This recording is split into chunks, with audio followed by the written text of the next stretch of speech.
Assalamualaikum warahmatullahi wabarakatuh. Bersyukur kepada Allah Subhanahu wa ta'ala dengan mengucapkan Alhamdulillahi Rabbil Alamin. Berselawat kepada Nabi Muhammad sallallahu alaihi wasallam dengan mengucapkan Allahumma salli ala Sayyidina Muhammadin wa ala ali Sayyidina Muhammad. Harapan dan doa saya, semoga kita selalu diberikan kesehatan, dilapangkan rezekinya, diampuni dosa-dosanya, dan dipanjangkan umurnya. Amin ya rabbal alamin.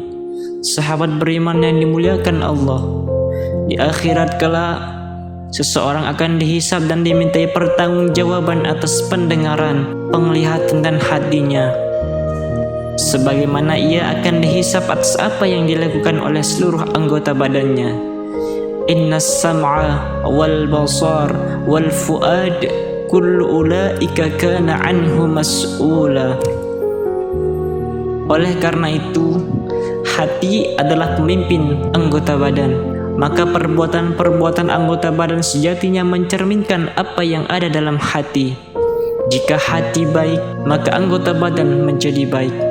Dan jika hati rusak, maka rusaklah anggota badan. Dalam kesempatan ini, kita akan membahas 6 sifat yang dibenci oleh Allah Subhanahu wa ta'ala. Marilah kita berintrospeksi diri dan bermuhasabah. Apakah kita sudah bersih dan terhindar dari 6 sifat ini? Ataukah sebaliknya, justru 6 sifat yang dibenci oleh Allah Subhanahu wa ta'ala tersebut tertanam kuat dan bercokol di hati kita. Na'udzubillahi min dzalik. Ibnu Hibban meriwayatkan dalam sebuah hadis yang sahih dari sahabat Abu Hurairah radhiyallahu anhu bahwa Rasulullah sallallahu alaihi wasallam bersabda, "Innallaha yubghidu kulla ja'zariyyin jawazin sakhabin bil aswaqi jifatin bil laili himarin bin nahari alimin bi amri dunya jahili bi amril akhirah." Dalam hadis di atas, Rasulullah SAW menjelaskan bahwa Allah Subhanahu wa ta'ala membenci seseorang yang memiliki 6 sifat ini. Yang pertama adalah ja'zariyin, yaitu orang yang takabur dan sombong. Dijelaskan dalam sebuah hadis bahwa al-kibru batarul haqq wa ghamtun nas. Kesombongan adalah menolak kebenaran dan merendahkan orang lain. Oleh karena itu, sombong setidaknya ada 2 macam. Pertama adalah menolak kebenaran yang disampaikan oleh orang lain, padahal ia tahu bahwa hal itu memang benar, dikarenakan yang menyampaikan kebenaran itu lebih muda usianya, lebih miskin hartanya, lebih rendah status sosialnya, atau karena hal-hal yang lain. Padahal Fir'aun tidaklah binasa kecuali karena sifat takaburnya. Fir'aun telah melihat sekian banyak mukjizat Nabi Musa alaihissalam, namun ia tidak beriman kepada Nabi Musa alaihissalam. Haman, Perdana Menteri Fir'aun ketika itu berkata kepada Fir'aun, "Jika engkau beriman kepada Musa, maka engkau akan kembali menjadi hamba yang menyembah. Padahal selama ini engkau sudah menjadi Tuhan yang disembah." Demikian pula Bani Israel yang diutus kepada mereka Nabi Isa alaihissalam. Setelah mereka melihat mukjizat Nabi Isa alaihissalam, tidak ada yang membuat mereka tidak beriman kecuali sifat takabur pada diri mereka. Mereka selalu mengatakan bahwa jika mereka beriman, maka akan lenyaplah kehormatan dan kekuasaan mereka. Demikian pula Abu Lahab dan tokoh-tokoh kafir Quraisy lainnya. Setelah mereka melihat mukjizat Al-Quran dan mengakui bahwa Al-Quran tidak seperti puisi dan prosa yang mereka kenal, tidak ada yang membinasakan mereka dan membuat mereka tidak beriman kecuali sifat takabur mereka.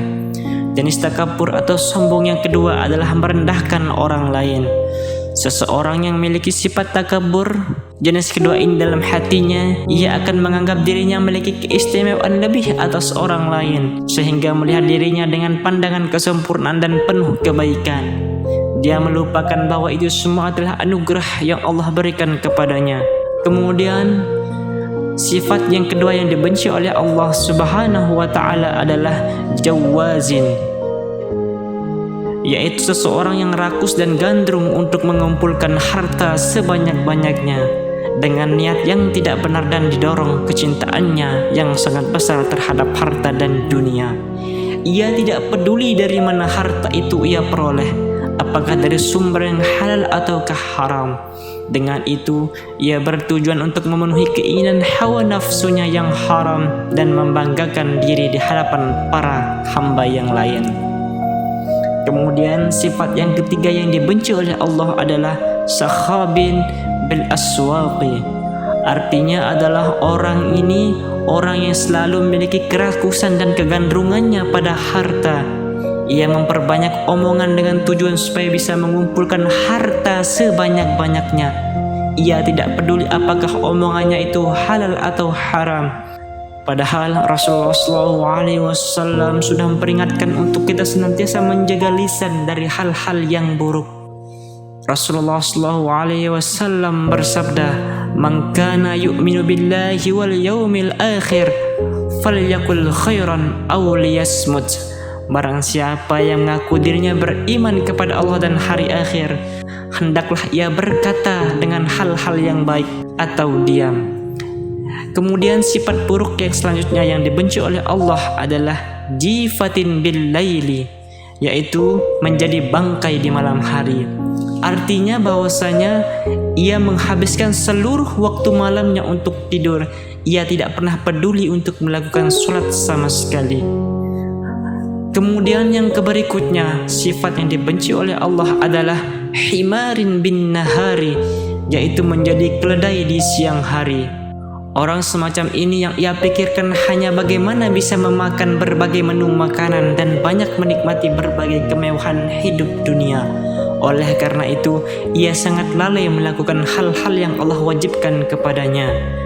Kemudian sifat yang terakhir yang dibenci oleh Allah adalah alimin bi amri dunya, jahilin bi amril akhirah.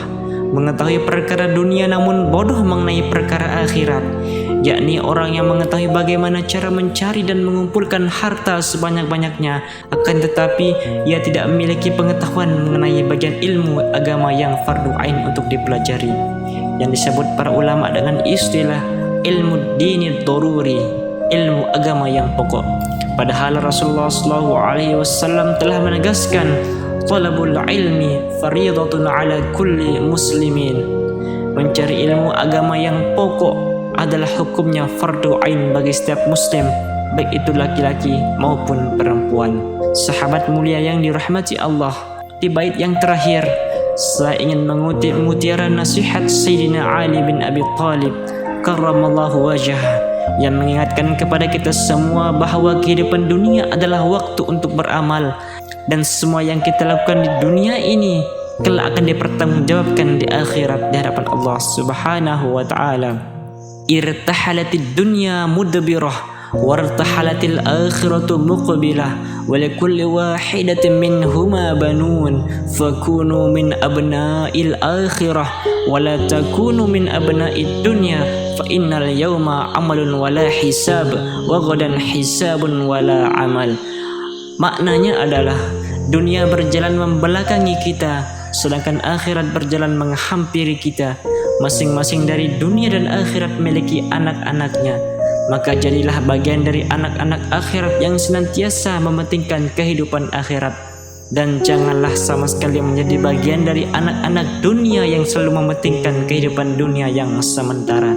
Karena hari ini di kehidupan dunia adalah waktunya beramal dan tidak akan ada hisab, sedangkan besok di kehidupan akhirat adalah waktunya mempertanggungjawabkan amal dan bukan waktunya beramal. Diriwayatkan oleh Bukhari dalam Sahih Al-Bukhari. Semoga kita menjadi orang-orang yang dijauhkan oleh Allah dari sifat-sifat yang dibenci oleh Allah Subhanahu wa taala, dan digolongkan sebagai orang-orang yang dicintai oleh Allah dan Rasulullah sallallahu alaihi wasallam. Amin amin ya mujibas sa'ilin. Ma asabaka min hasanatin faminallah wa ma asabaka min sayyi'atin famin nafsik. Segala bentuk kebaikan itu murni datangnya dari Allah, dan segala bentuk kesalahan itu murni datangnya dari diri saya sendiri. Wallahu a'lam bissawab. Wassalamualaikum warahmatullahi wabarakatuh.